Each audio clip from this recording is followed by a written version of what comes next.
Hi guys, computer fundamental के इस video में हम 1000 एमसीक्यू क्वेश्चंस कवर करेंगे जो आने वाले सभी एग्जाम के लिए बहुत इंपॉर्टेंट है। चाहे आप किसी भी एग्जाम की तैयारी कर रहे हो या करने वाले हो। सबसे पहले आप अपना सिलेबस देखिए, सिलेबस में कंप्यूटर है कि नहीं। अगर है तो ये वीडियो आपके लिए बहुत ही यूजफुल है, आपको कुछ सोचना ही नहीं है। इस सीरीज के हमने 2 पार्ट अपलोड कर दिए हैं, पार्ट 1 और पार्ट 2, जिसमें 100 क्वेश्चंस कवर करा दिए हैं, यानी कि टोटल 200 क्वेश्चंस हमने कंप्लीट कराए हैं। अगर आपने उसे नहीं देखा है, लिंक डिस्क्रिप्शन में दिया गया है, आपके पास जब भी टाइम हो आप उसे देख लीजिएगा। मैं आपको ये नहीं कहूंगी कि आप अभी जाके देखिए, इस वीडियो को कंप्लीट देखिए, आपके पास जब भी टाइम हो उसे देख लीजिएगा, लेकिन एग्जाम से पहले। चलिए बिना डिले के आज का वीडियो हम स्टार्ट करते हैं। Question number 201, the computer size was very large in. Computer size जो है वो कब सबसे ज्यादा था? फर्स्ट जनरेशन में, सेकंड, थर्ड या फिर फोर्थ? राइट आंसर होगा ए नंबर। फर्स्ट जनरेशन का जो हमारा कंप्यूटर था उसका size compare to other generation सबसे ज्यादा था। क्लियर है? आगे बढ़ते हैं। Chief component of first generation computer was. जो हमारा फर्स्ट जनरेशन का कंप्यूटर था उसका सबसे मुख्य कंपोनेंट इनमें से कौन सा है? राइट आंसर होगा B number, vacuum tubes. In a mobile phone SIM stands for. Mobile phone में जो हम सिम यूज करते हैं उसका फुल फॉर्म क्या होता है? ये आपको पता होना चाहिए। ये क्वेश्चन एग्जाम में कई बार पूछा जा चुका है। आपको याद होगा जो हम इंटरनेट के लिए पहले डोंगल यूज करते थे उसमें भी सिम का यूज किया जाता था। यहाँ पे हमारा राइट आंसर होगा B number, subscriber identity module. ये होता है सिम का पूरा full name. What was the time period of first generation of computers? First generation के जो कंप्यूटर्स थे उनका टाइम पीरियड का क्या था? यहाँ पे एक चीज क्लियर कराना चाहते हैं, जब भी हम जनरेशन ऑफ कंप्यूटर की टाइम पीरियड की बात करते हैं ना, हमेशा कन्फ्लिक्ट होता है। आप जितने बुक में देखिए, जितने वेबसाइट पे देखिए, इंटरनेट पे देखिए, हमेशा आपको ना अलग अलग आंसर ही मिलेंगे। यहाँ पे राइट आंसर होगा हमारा बी नंबर, 1946 से 1959। आपको याद क्या रखना है कि जो फर्स्ट जनरेशन का कंप्यूटर था उसका टाइम पीरियड 1914 से स्टार्ट था। आप ये चीज दिमाग में याद रखिएगा, आपको कंफ्यूजन नहीं होगा। ऑप्शंस जो दिए जाएंगे ना उसी से आपको क्लियरिटी हो जाएगा कि इस पे मुझे टिक करना है। The processing speed of first generation computers was. पहला जनरेशन का जो कंप्यूटर्स थे उनका प्रोसेसिंग स्पीड क्या था? अगर आप उन्हें 10+10 ऐड करने बोलते थे तो वो हमें कब देता था? तो प्रोसेसिंग स्पीड की अगर हम बात करें फर्स्ट जनरेशन की तो वो था मिली सेकेंड्स। क्लियर है? A computer has 4 main parts. Computer में 4 मेन पार्ट्स होते हैं। क्या ये स्टेटमेंट ट्रू है, फॉल्स है, can't say, none of this? Right answer होगा ए नंबर, ट्रू। ये जो स्टेटमेंट दिया जा रहा है कि किसी भी कंप्यूटर के 4 मेन पार्ट्स होते हैं, ये बिल्कुल सही है। कौन कौन से हैं ये भी डिस्कस कर लेते हैं। पहला keyboard, monitor, mouse and last one is CPU. याद रखिएगा।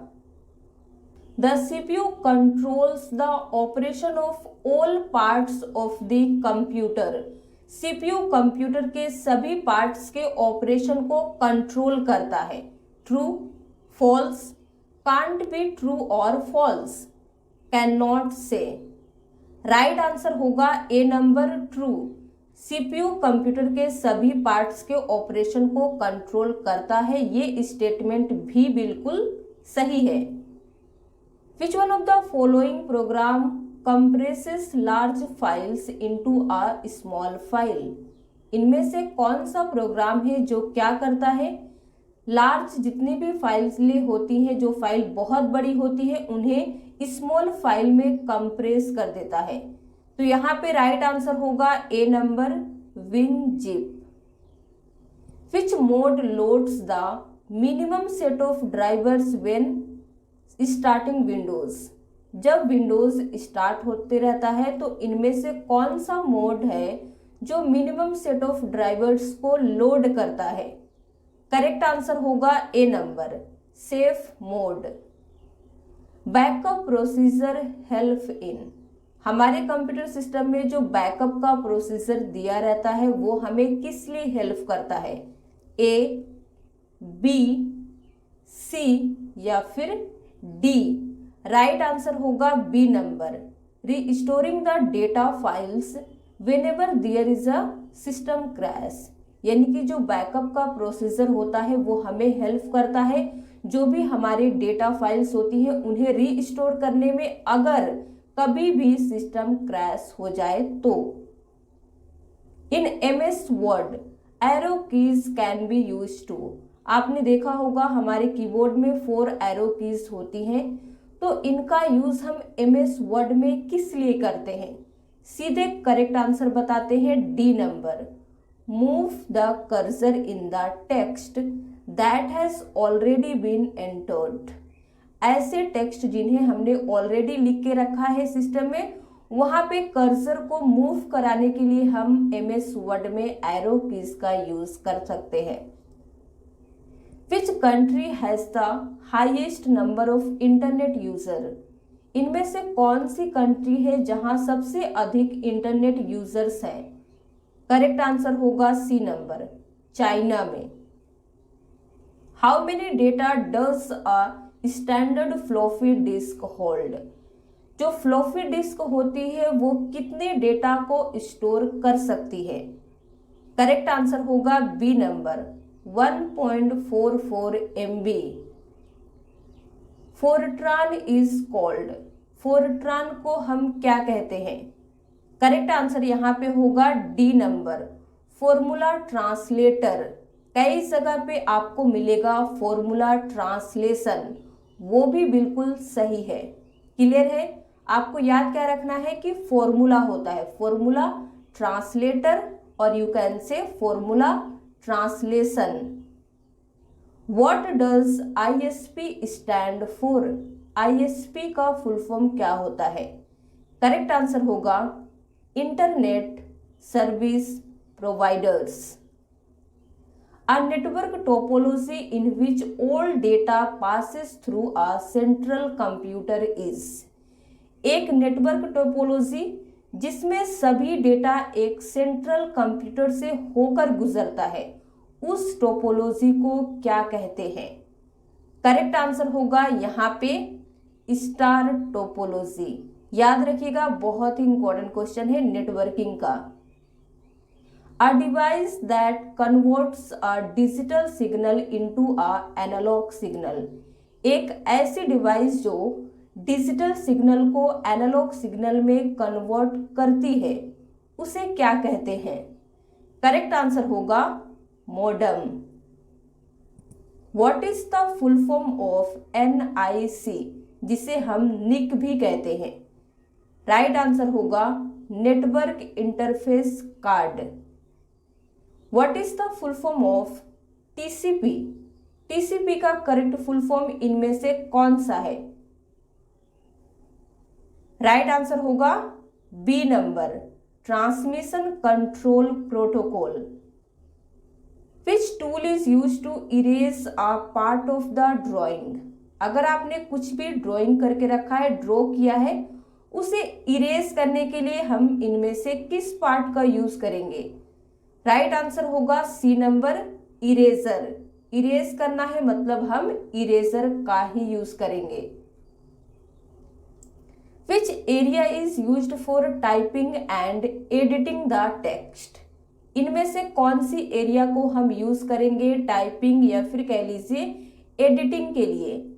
राइट आंसर होगा सी नंबर, एप्लीकेशन एरिया का यूज हम करते हैं टाइपिंग के लिए या फिर कह लीजिए एडिटिंग द टेक्स्ट के लिए। विच device is used in the network layer in the following list of devices. In following list of devices में से नेटवर्क लेयर में किस डिवाइस का यूज किया जाता है? Switch, router, repeaters, application gateway. Right answer होगा B number, router. Which keys are either used alone or in a combination with other keys to perform certain actions? इनमें से कौन सी की है जिसे किसी सर्टेन एक्शंस को परफॉर्म करने के लिए या तो हम सिंगल यूज करते हैं या फिर किसी की कॉम्बिनेशन के साथ में? राइट आंसर होगा सी नंबर, नेविगेशन की को। Which of the following should be used when you want to add slides to an existing presentation? जब आप किसी existing presentation में स्लाइड ऐड करना चाहते हैं तो इनमें से किसका यूज किया जाना चाहिए? ऐसे पीपीटी जो ऑलरेडी एग्जिस्ट कर रही है। राइट आंसर होगा बी नंबर। हम जाएंगे इंसर्ट में, देन न्यू स्लाइड आप चूज करेंगे। आप एक चीज का आंसर बताइए, न्यू स्लाइड इंसर्ट करने का शॉर्टकट की क्या होता है? कमेंट सेक्शन में लिख के आप जरूर बताइएगा, मैं चेक करूंगी। The shortcut key to create a new folder.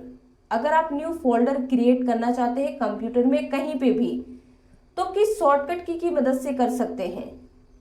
Right answer बता देते हैं, Ctrl+Shift+N। ये होता है न्यू फोल्डर क्रिएट करने का शॉर्टकट की। माउस से भी आप करते हैं, कर सकते हैं। राइट क्लिक कीजिए, न्यू में जाइए, फिर फोल्डर क्रिएट कीजिए। ये बहुत ओल्ड तरीका है और बहुत टाइम टेकिंग है। शॉर्टकट की का यूज कीजिए और काम को स्मार्ट तरीके से और जल्दी से जल्दी कीजिए। अगर आपको शॉर्टकट की में बहुत अच्छी कमांड बनानी है तो हमने एक सेपरेट वीडियो बनाया है जिसमें Windows, Word, Excel, PowerPoint से रिलेटेड डिस्कस किए हैं, पार्ट वाइज मिक्स नहीं किया है ताकि आपको कंफ्यूजन ना हो। एक बार वीडियो को जरूर देखिएगा, लिंक दिया गया है। The objects on a slide that hold the text are called. इस क्वेश्चन को ध्यान से समझिएगा, पावर पॉइंट का इंपॉर्टेंट क्वेश्चन है, एग्जाम में कई बार पूछा जा चुका है, लेकिन आप गलती करते हैं। कैसे? पहले क्वेश्चन समझ लीजिए। क्वेश्चन पूछ रहा है स्लाइड पर वे ऑब्जेक्ट जो टेक्स्ट को होल्ड करते हैं उन्हें क्या कहते हैं? करेक्ट आंसर होगा यहाँ पे सी नंबर, प्लेस होल्डर्स कहा जाता है वे ऑब्जेक्ट जो टेक्स्ट को होल्ड करते हैं, ना कि टेक्स्ट होल्डर्स या फिर ऑब्जेक्ट होल्डर्स। आपको लगता है टेक्स्ट को होल्ड करने की बात हो रही है इसलिए टेक्स्ट होल्डर्स होगा, या फिर ऑब्जेक्ट होल्ड करेगा टेक्स्ट को इसलिए ऑब्जेक्ट होल्डर्स होगा। नहीं, इसका करेक्ट आंसर सी नंबर होगा, प्लेस होल्डर्स। ये दो टर्म का पावर पॉइंट में यूज किया ही नहीं जाता है, याद रखिएगा। In which type of MS word line spacing is available? MS word के किस टैब में आपको लाइन स्पेसिंग मिलेगा? करेक्ट आंसर होगा C number, home tab. To increase the line spacing use the dash shortcut keys. अगर आप line spacing को increase करना चाहते हैं तो कौन सी शॉर्टकट की यूज करेंगे? करेक्ट आंसर होगा डी नंबर, Ctrl+5।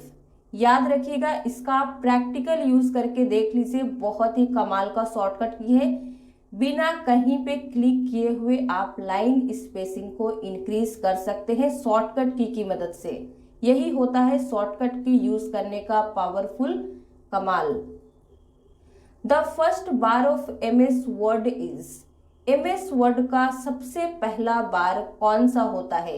ए title bar, B menu bar, C status bar या फिर D standard tool bar. Correct answer होगा ए नंबर, टाइटल बार होता है सबसे फर्स्ट बार MS वर्ड का। सिर्फ MS वर्ड का ही नहीं, अगर आप एक्सेल की बात करें, पावर पॉइंट की बात करें तो इन सभी का भी सबसे पहला बार टाइटल बार ही होता है। यहाँ पे आप देख लीजिए, MS वर्ड ओपन है, आप जो इस लाइन को देख रहे हैं ना, यही है हमारा टाइटल बार जो सबसे टॉप में होता है। और यहाँ पे आपको कट, मैक्सिमाइज, मिनिमाइज के बटन भी मिल जाते हैं, तो ये भी आप याद रख सकते हैं। In any window the minimize, maximize and the close buttons appear on. किसी भी विंडो की अगर हम बात करें, चाहे वो एक्सेल हो, वर्ड हो, पावर पॉइंट हो, मैक्सिमाइज, मिनिमाइज और क्लोज करने के बटन्स आपको कहाँ पे मिलेंगे? हमने आपको प्रीवियस क्वेश्चन में ऑलरेडी बता दिया है। अब आपको कोई भी गलती करने की चांसेस नहीं है। डी नंबर राइट आंसर होगा। टाइटल बार में हमें मिनिमाइज, मैक्सिमाइज, क्लोज, जिसे हम कट भी कहते हैं, बटन मिल जाते हैं। ठीक है। What is the use of home की? होम की का क्या यूज होता है? हमारे कीबोर्ड में होम की होती है, इसका यूज हम करते हैं moves the cursor beginning of the line. किसी भी लाइन के बिगिनिंग में अगर आप कर्सर को मूव करना चाहते हैं तो सीधे होम की का यूज कीजिए, ना कि माउस का। करके इसका भी यूज देख सकते हैं आप। Which of the following is not a example of software? इनमें से कौन सा सॉफ्टवेयर का एग्जाम्पल नहीं है? ए टैली, टैली एक सॉफ्टवेयर है। बी क्रोम, ये भी है। C MS Office, MS Office भी सॉफ्टवेयर है। डी माउस, क्या माउस सॉफ्टवेयर है? नहीं, ये हार्डवेयर है। करेक्ट आंसर हमारा डी नंबर ही होगा, माउस सॉफ्टवेयर नहीं है। To move data from one part of the document to another part of the document following is used. अगर आप डॉक्यूमेंट के एक पार्ट से दूसरे पार्ट में डेटा को मूव करेंगे तो किसका यूज करेंगे? A cut and paste, B copy and paste, C copy and undo, D cut and delete. Right answer होगा A number, cut and paste का हम यूज करेंगे। इसका यूज हम तब करते हैं जब एक जगह से किसी भी चीज को कंप्लीटली हटा के दूसरे जगह पे ले जाना है। ये होता है सिंपल यूज। समझ गए आप? Which of the following is the default page setup orientation of slides in PowerPoint?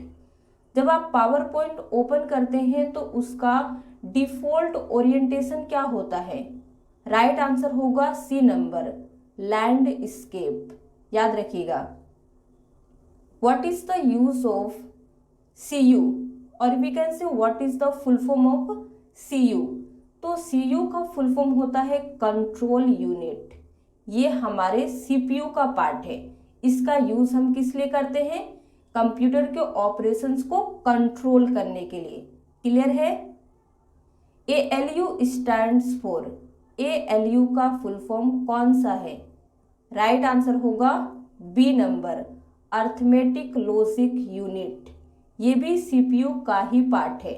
और लास्ट आता है हमारा what is the full form of MU, memory unit. Right answer होगा C number.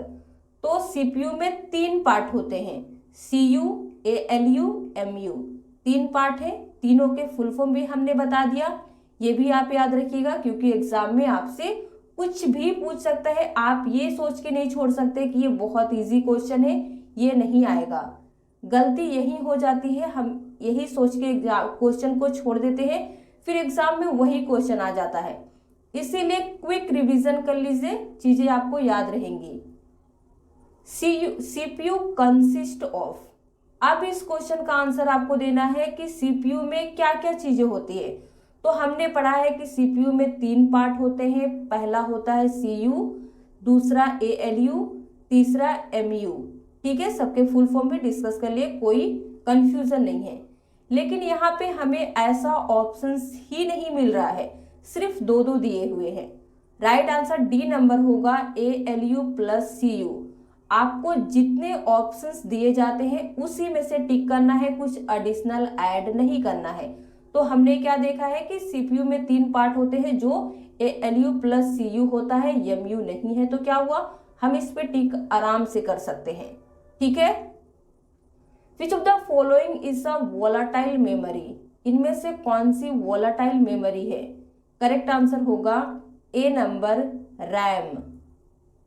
Computer refresh shortcut की, computer को refresh करने का shortcut की क्या होता है? आप माउस से बहुत करते होंगे, शॉर्टकट की का भी यूज करके देखिएगा। B number F5। What is the use of shift plus delete? Shift plus delete का क्या यूज होता है कंप्यूटर सिस्टम में? करेक्ट आंसर होगा C number for permanent delete. आप जब कंप्यूटर से कुछ भी सिलेक्ट करके डिलीट बटन प्रेस करते हैं तो वो डिलीट हो जाता है, लेकिन हमारे रिसाइकल बिन में जाके सेव होता है। लेकिन अगर आप परमानेंट डिलीट करना चाहते हैं तो शिफ्ट प्लस डिलीट का यूज कीजिए। बहुत ही कमाल का शॉर्टकट की है, सीधा गायब हो जाएगा, आपको नहीं मिलेगा रिसाइकल बिन में। Control plus C is used for, control C का यूज हम करते हैं कॉपी के लिए। Set of rules is known as, set of rules को क्या कहते हैं? करेक्ट आंसर होगा B number protocol. Set of rules is known as protocol. The structure और format of data is called, किसी भी डेटा के स्ट्रक्चर या फिर कह लीजिए फॉर्मेट को क्या कहते हैं? करेक्ट आंसर होगा A number syntax. Keyboard is an example of, keyboard किसका एग्जाम्पल होता है? राइट आंसर होगा ए नंबर इनपुट डिवाइस का। RAM and ROM are the example of, RAM और रोम ये दोनों किसके एग्जाम्पल है? इनमें से सीधे करेक्ट आंसर बताते हैं सी नंबर स्टोरेज डिवाइस। क्यों? क्योंकि इसका यूज हम करते हैं डेटा और इंफॉर्मेशन को स्टोर करने के लिए, इसीलिए आप इन्हें स्टोरेज डिवाइस कह सकते हैं। विच ऑफ द फॉलोइंग इज और आर टाइप्स ऑफ रैम, इनमें से कौन रैम के टाइप है? तो आप सभी को पता है कि रैम के दो टाइप होते हैं, S RAM and D RAM, इसीलिए हमारा करेक्ट आंसर सी नंबर होगा both. S RAM stands for, S RAM का फुल फॉर्म क्या होता है? यहाँ पे राइट आंसर है A number static random access memory. हम जल्दी आंसर बता रहे हैं क्योंकि आप सभी ही कहते हैं कि ज्यादा टाइम को मत लिया कीजिए। What is the full form of D RAM? D RAM का फुल फॉर्म क्या होता है? करेक्ट आंसर होगा B number dynamic random access memory. अगर आपको ऐसा लग रहा है कि मैं बहुत फास्ट चल रही हूं तो आप वीडियो को स्लो कर सकते हैं। The length of IP address is, IP address का लेंथ कितना होता है? करेक्ट आंसर होगा 32 bits. What is the full form of IP? IP का फुल फॉर्म क्या होता है? राइट आंसर होगा यहाँ पे internet protocol, D number. What is the full form of OS? OS का फुल फॉर्म होता है operating system. What is the full form of dose? DOS, इसका फुल फॉर्म क्या होता है? Disk operating system. Star is type of topology, star topology का type है true, false, both या फिर नन। करेक्ट आंसर होगा A number true. Which of the following are the mode of data transmission? इनमें से कौन डेटा ट्रांसमिशन के mode है? A simplex, B half plex, C full duplex, D all of the above. Right answer होगा D number, ये सभी data transmission के ही mode है। अब देखिए सिंप्लेक्स क्या करता है। सिंप्लेक्स में कम्युनिकेशन एक तरफ से ही होता है। अगर सेंडर मैसेज भेज रहा है तो रिसीवर रिसीव करेगा, लेकिन वो बैक नहीं कर सकता है।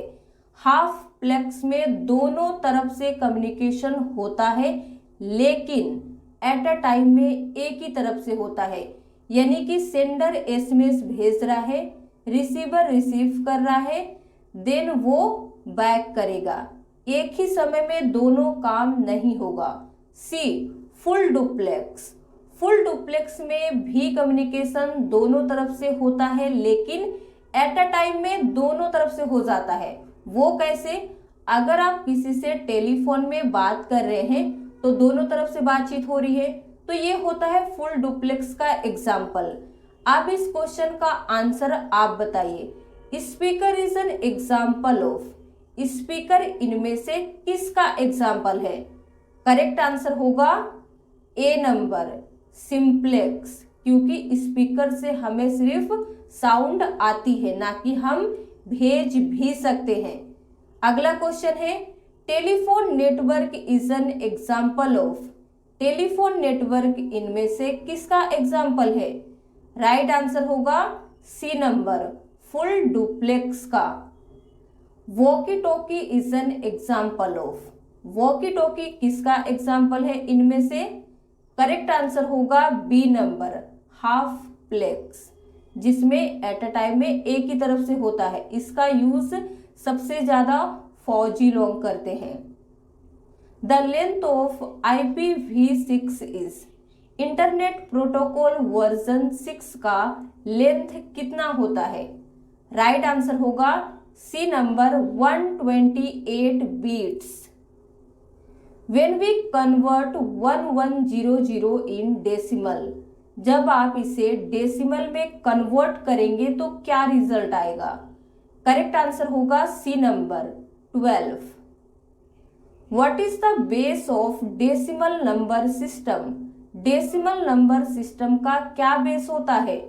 करेक्ट आंसर होगा B number, 10। Which would you choose to create a bar diagram? Bar diagram अगर आप क्रिएट करना चाहते हैं तो क्या चूज करेंगे इनमें से? करेक्ट आंसर होगा सी नंबर, आपको जाना होगा इंसर्ट में, देन चार्ट चूज करना होगा। विच generation of computer is still under development? अभी भी कौन सा जनरेशन का कंप्यूटर है जो अंडर डेवलपमेंट में है? करेक्ट आंसर होगा ए नंबर, 5th जनरेशन का।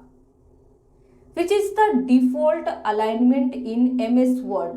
जब आप MS वर्ड ओपन करके कुछ भी टाइप करते हैं तो उसका बाय डिफॉल्ट अलाइनमेंट क्या होता है?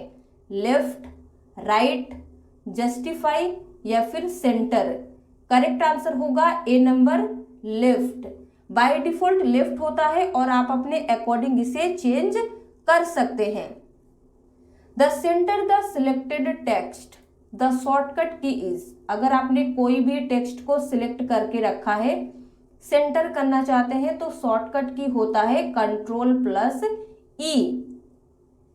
Control, shift and alt are called dash key. इन तीनों की को हम क्या कहते हैं? करेक्ट आंसर होगा ए नंबर, मॉडिफायर कीज कहा जाता है। किसे? कंट्रोल, शिफ्ट और अल्ट को। How do you display current date only in MS Excel? MS Excel में आप करेंट डेट डिस्प्ले कर सकते हैं। अगर आपने आज का डेट फिक्स कर दिया है तो फिर आप जब कल जाके देखोगे ना, वो आपको कल का डेट डिस्प्ले करेगा, यानी कि करेंट डेट चलेगा। तो आप इसे कैसे कर सकते हैं? इस फंक्शन का आप यूज कैसे करेंगे? राइट आंसर होगा सी नंबर, टुडे फंक्शन का यूज करके आप एक्सेल में करेंट डेट डिस्प्ले कर सकते हैं। Which of the following should you use if you want all the slides in the presentation to look the same? यदि आप चाहते हैं कि प्रेजेंटेशन की सभी स्लाइड्स एक जैसी दिखे तो आपको इनमें से किसका यूज करना चाहिए? राइट आंसर होगा A number, presentation design template. Presentation में आप देखिएगा कई सारे डिजाइन टेम्पलेट आपको प्री डिफाइन मिल जाते हैं। अगर आप सभी स्लाइड को सेम लुक देना चाहते हैं तो इसका यूज जरूर कीजिए, आपका PPT बहुत ही इफेक्टिव दिखेगा। What is the shortcut key to highlight the entire column? अगर आप इंटायर कॉलम को हाईलाइट करना चाहते हैं तो इसका शॉर्टकट की होता है Ctrl+स्पेस बार। एक्सेल का बहुत इंपॉर्टेंट क्वेश्चन है, यूज करके देखिए। A word in a web page, clicking on the word opens another document. Web page में एक वर्ड है, एग्जाम्पल से समझिए। उस वर्ड पे अगर आप क्लिक करते हैं, करने से क्या होगा, दूसरा डॉक्यूमेंट ओपन हो जाएगा। तो ये एग्जाम्पल होता है हाइपरलिंक का। आप कुछ भी सर्च करके देखिएगा, रीडिंग करते रहिएगा, वहां पे आपको कई सारे ऐसे वर्ड मिलेंगे जो ब्लू कलर के रहेंगे और उसके नीचे एक अंडरलाइन भी रहती है। उस पे आप जैसे ही क्लिक करते हैं तो वो आपको किसी अदर पेज में लेके जाता है। तो यही होता है हाइपरलिंक। क्लियर है? आगे बढ़ते हैं। Which key of keyboard is used to make letters either upper और लोअर केस? लेटर्स को अपर या लोअर केस बनाने के लिए कीबोर्ड की किस की का यूज किया जाता है? करेक्ट आंसर होगा बी नंबर, शिफ्ट। अगर आप शिफ्ट को प्रेस करके कुछ भी टाइप करते हैं तो सब अपर केस में आता है, यानी कि कैपिटल में लिखाता है। शिफ्ट को छोड़ देते हैं, फिर कुछ टाइप करते हैं तो वो लोअर केस में यानी कि स्मॉल लेटर्स आते हैं। क्लियर है? What would you use to watch video CDs? Video CDs को वॉच करने के लिए आप क्या चूज करेंगे? राइट आंसर होगा B number, Windows Media Player. What is the full form of WMP? WMP का फुल फॉर्म क्या होता है? करेक्ट आंसर होगा विंडोज मीडिया प्लेयर। याद रखिएगा। Which function is not there in MS Excel? MS Excel में इनमें से कौन सा फंक्शन नहीं है? राइट आंसर होगा डी नंबर, AVG, यानी कि एवरेज फंक्शन आपको नहीं मिलेगा। What is the shortcut key to insert a new comment in a cell? अगर आप किसी भी सेल में न्यू कमेंट इंसर्ट करना चाहते हैं, सेल यानी कि एक्सेल की बात हो रही है, तो आप किस शॉर्टकट की का यूज करेंगे? राइट आंसर होगा शिफ्ट प्लस F2 का। What is the maximum font size you can apply for any character in MS Word? अगर आपने MS Word में कुछ टाइप कर रहे हैं, किया है टाइप, तो सबसे मैक्सिमम फॉन्ट साइज आप उस कैरेक्टर पे कितना अप्लाई कर सकते हैं? राइट आंसर होगा सी नंबर 1638, यानी कि 1638। आपको कंफ्यूज करने के लिए ऑप्शन नंबर डी दिया गया है 16038, ताकि आप कंफ्यूज हो जाए, लेकिन आपको कंफ्यूज नहीं होना है। क्या याद रखना है कि 1638 होता है, हम मैक्सिमम अप्लाई कर सकते हैं। Alt plus Y, alt plus Y का क्या यूज होता है? इसका सेम यूज है, चाहे आप इसे पावर पॉइंट में कीजिए, एक्सेल में कीजिए, वर्ड में कीजिए। इससे क्या होता है, आप सीधे हेल्प टैब में चले जाते हैं, चाहे आप किसी भी टैब में हो। ठीक है। Which is not the function of edit clear command? इनमें से कौन सा एडिट क्लियर कमांड का फंक्शन नहीं है? राइट आंसर होगा delete cells. Which chart can be created in Excel? Excel में आप कौन कौन से चार्ट क्रिएट कर सकते हैं? इनमें से A pie chart, B line, C area, D all of this. Right answer होगा D number, all of this. आप इन सभी चार्ट को आराम से क्रिएट कर सकते हैं एक्सेल में। What is the full form of TXT? TXT का फुल फॉर्म होता है text. Gmail stands for, Gmail का फुल फॉर्म क्या होता है? राइट आंसर होगा B number, Google mail. A computer displays dash after processing the data? Computer data को process करने के बाद क्या डिस्प्ले करता है? राइट आंसर होगा सी नंबर, आउटपुट, जिसे हम रिजल्ट भी कहते हैं। Which among the following shortcut keys is used to add rurals in a drawing area? अगर आप ड्राइंग एरिया में रूरल्स को ऐड करना चाहते हैं तो इनमें से कौन सी शॉर्टकट की इस काम के लिए यूज होती है? राइट आंसर होगा control plus R। Each memory location contains, हर मेमोरी लोकेशन में क्या होता है? Address, contents, both A and B या फिर नन। राइट आंसर होगा सी नंबर, बोथ, यानी कि address as well as contents. 1 millisecond is, 1 millisecond कितना होता है? राइट आंसर होगा सी नंबर 1 मिलीसेकेंड 1 सेकेंड का 1000 ऑफ अ सेकेंड होता है। The chip used in computers is made of. Computer में यूज होने वाली चिप जो होती है वो किसकी बनी होती है? राइट आंसर होगा A number silicon. Which of the following memory should be refreshed several times per second? इनमें से कौन सी मेमोरी पर सेकेंड में सेवरल टाइम्स रिफ्रेश की जानी चाहिए? करेक्ट आंसर होगा D number dynamic RAM. The average time required to reach a storage location in memory and obtain its content is called. Memory में स्टोरेज लोकेशन तक पहुंचने और उसके कंटेंट्स को ऑब्टेन करने के लिए रिक्वायर्ड एवरेज टाइम को क्या कहते हैं? करेक्ट आंसर होगा ए नंबर एक्सेस टाइम। याद रखिएगा। What is the pattern of lines printed on most products called? आप देखिएगा सभी प्रोडक्ट्स में ऑलमोस्ट आपको प्रिंटेड लाइन मिलती हैं, उन्हें क्या कहा जाता है? करेक्ट आंसर होगा C number bar codes. OCR stands for. OCR का फुल फॉर्म क्या होता है? राइट आंसर होगा D number optical character recognition. Which unit is used to measure the speed of a printer? Printer की speed को measure करने के लिए किस यूनिट का यूज किया जाता है? करेक्ट आंसर होगा B number pages per minute. Param is an example of. Param इनमें से किसका एग्जाम्पल है? राइट आंसर होगा सुपर कंप्यूटर का। What is the full form of PC? PC का फुल फॉर्म होता है personal computer. What is the full form of PDA? Right answer होगा पर्सनल डिजिटल असिस्टेंट। ये होता है पीडीए का correct full form. C is known as. आपने सुना होगा सी एक प्रोग्रामिंग लैंग्वेज है और इसे हम क्या कहते हैं? राइट आंसर होगा हाई लेवल प्रोग्रामिंग लैंग्वेज, यानी कि C is known as high level programming language. BIOS is used by. BIOS BIOS ये किसके द्वारा यूज किया जाता है? करेक्ट आंसर होगा सी नंबर ऑपरेटिंग सिस्टम के द्वारा। और इसका फुल फॉर्म क्या होता है ये भी हम डिस्कस कर लेते हैं।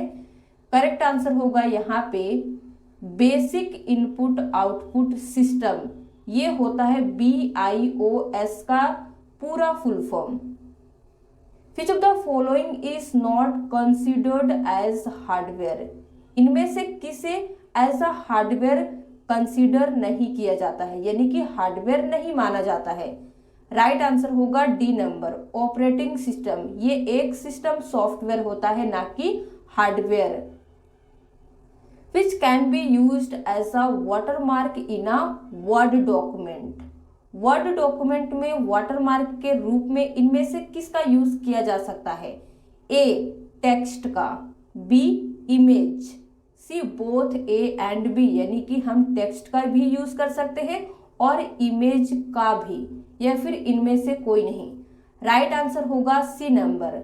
हम MS वर्ड में एज अ वाटरमार्क दोनों का यूज कर सकते हैं, text as well as image. Which type of computer is mostly used for automatic operation?